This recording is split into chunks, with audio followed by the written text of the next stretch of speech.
If you told me that a $45 baby monitor would shatter my life into pieces, I'd laugh. Because for the past 7 years, I thought I was living the dream. A loving wife, a newborn daughter, a small home filled with flowers, sunlight, and quiet routines. But all it took was one silent notification, one motion alert from a monitor I bought on a whim, to rip the truth out of hiding.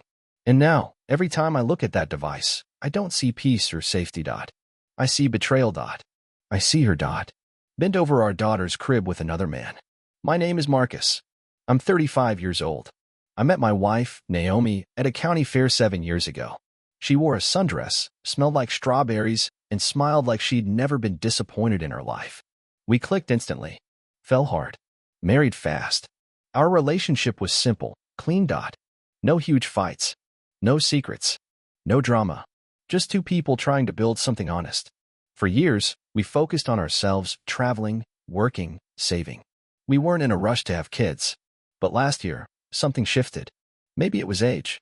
Maybe it was love evolving into something deeper. But we decided it was time. When our daughter was born, I cried. Not out of fear, but out of joy. She was perfect. She is perfect. Parenthood, though, that's a storm you can't prepare for. We don't have family nearby. No cousins down the street. No grandma ready to babysit. And hiring help? Way out of budget. Naomi runs a flower shop on the corner of our block. It's her pride. Her art. The store used to belong to my uncle before he passed, and I let her have it rent-free. It was my way of helping her dream come alive. I work from home, which helped a lot with the baby. We found a rhythm. A fragile one, sure, but it worked. Still, we hadn't been out together in what felt like forever. So when I saw a decent Wi-Fi baby monitor on sale online, I bought it without much thought. I figured, if the baby's asleep and we're just 5 minutes away, we could grab a bite or breathe for an hour.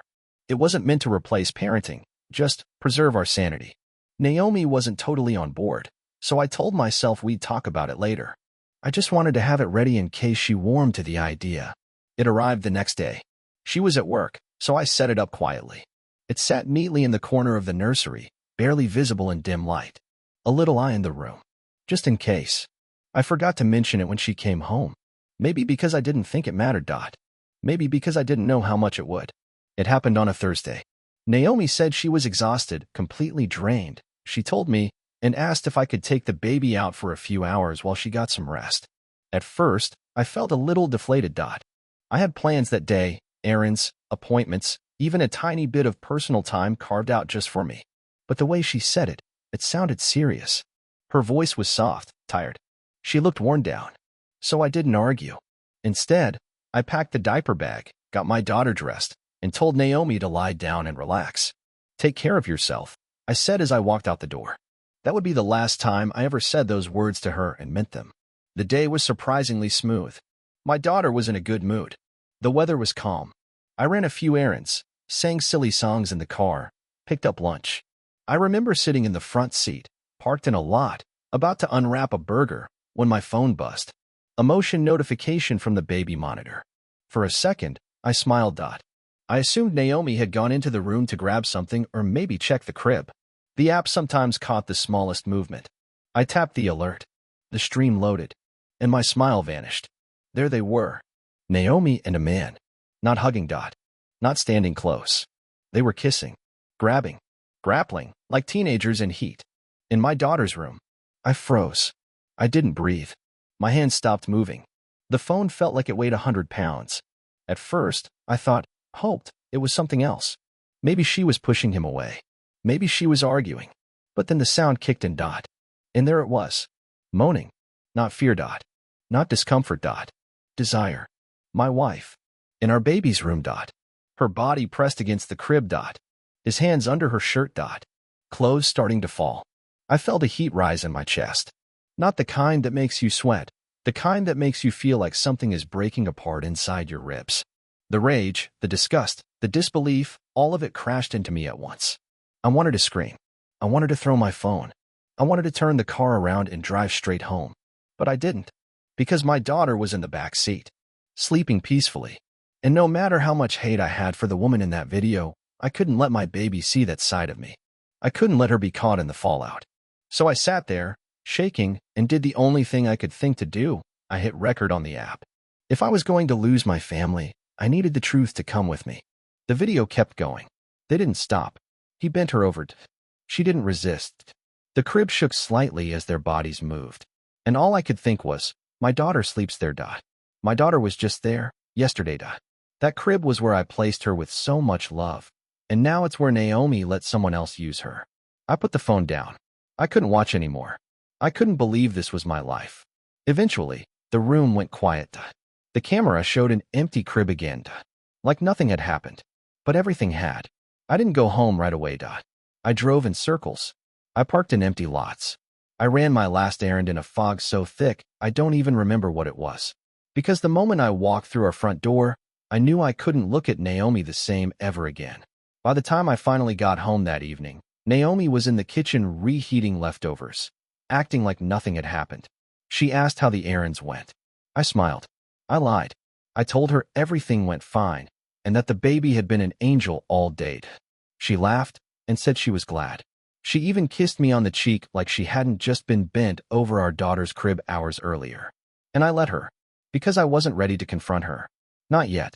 You'd think I would have stormed in screaming, kicked furniture, thrown the video in her face.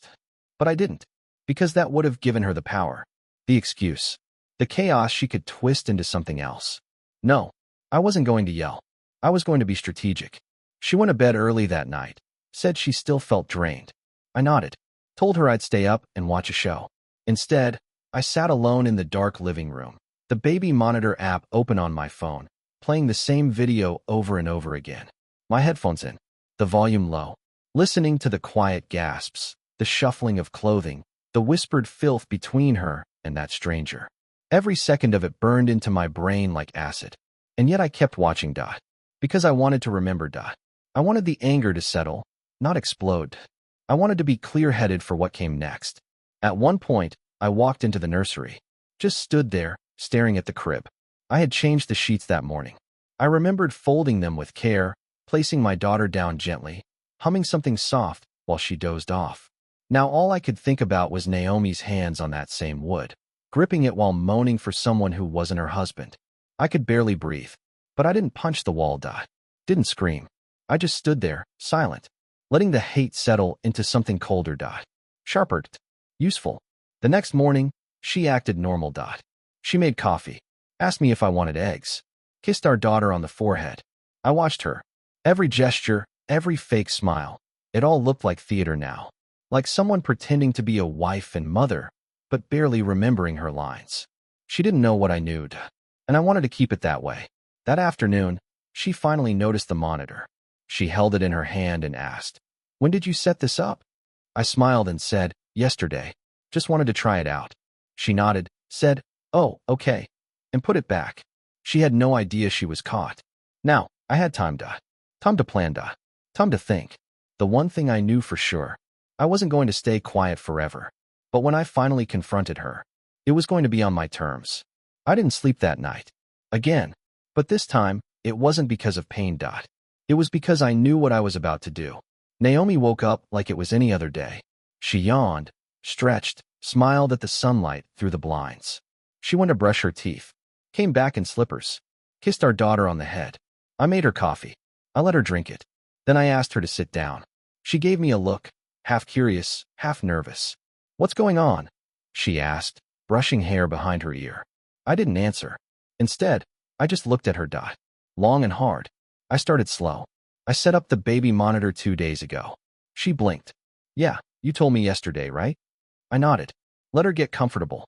Thing is, it was already on that day. The one where you asked me to take the baby." Her face stayed still, but her hands twitched, just once. She forced a tight smile. "Okay." I said nothing, just kept staring. And then it happened, the moment I'll never forget. Her smile fell.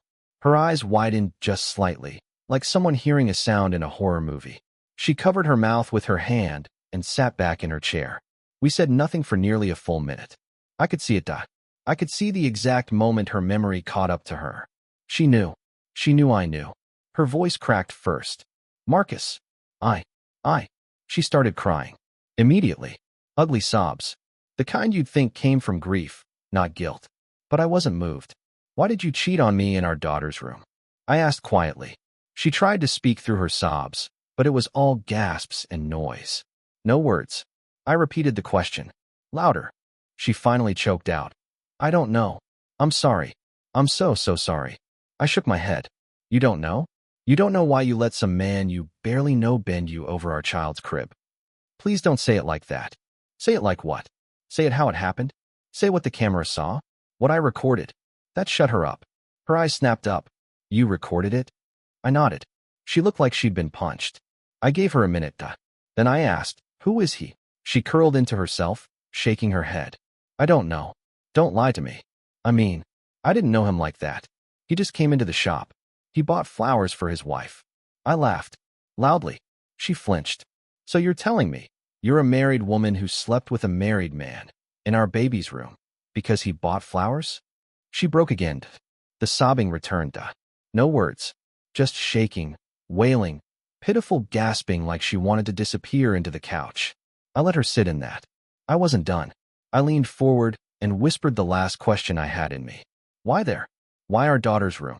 No answer. I stood. She looked up.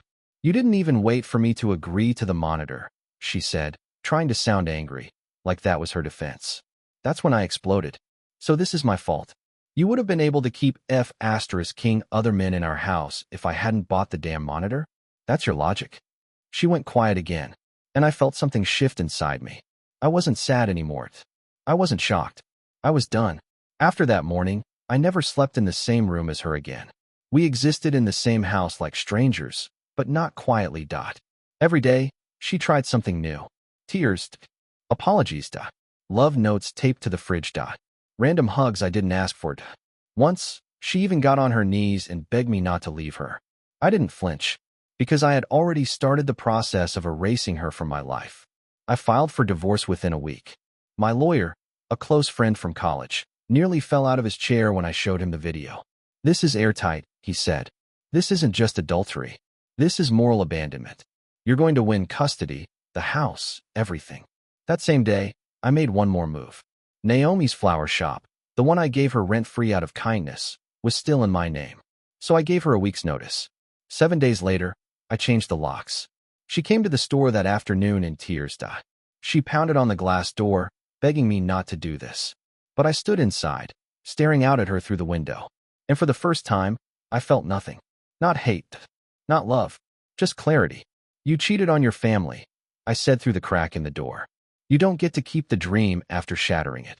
She tried to fight it in court, for the house, for the store, even for partial custody. But the video shut every door. Her lawyer didn't even look her in the eyes when the judge asked for a rebuttal. Naomi lost everything. And no, I didn't celebrate. This wasn't a win. It was survival. The only person I did celebrate with was my daughter. She's too young to understand what happened, and thank God for that. She'll never know how close she came to growing up in a home built on lies. Now, she lives with me full-time. She sleeps in a crib I replaced, in a room I repainted myself. No cameras, no secrets, just peace. And Naomi? She sends texts sometimes, long, rambling paragraphs about how she's changed, how she's in therapy, how she misses us. I don't answer. Because when someone betrays you in the one place they promised to protect, forgiveness isn't an obligation. It's a choice. And I chose freedom.